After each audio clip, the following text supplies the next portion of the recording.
এখানে কোনো নেতা নেই, আমরা সকলেই একত্রিতভাবে আমরা হাসপাতালের সেবার মান উন্নয়নের জন্য আমরা কাজ করে যাব।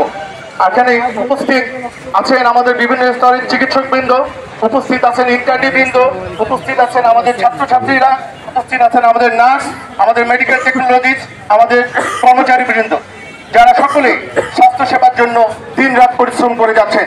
কিন্তু তারপরও আমরা কিছু মানুষের কারণে আমাদের বিভিন্ন দুর্নামের ভাগে নিতে হচ্ছে।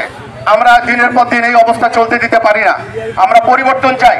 এই পরিবর্তনের লক্ষ্য নিয়ে আজকে আমাদের এই জমায়েতের মাধ্যমে আমরা রংপুরবাসীর নিকট একটি মেসেজ থ্রো করতে চাই। সেটি হলো চিকিৎসা সেবার মান উন্নয়ন করতে, রোগীর দুর্ভোগ দূর করতে, হয়রানি দূর করতে আমরা সকলেই ইতিবাচক। আপনারা সকলেই এগিয়ে আসুন, আপনাদের সহযোগিতা দরকার।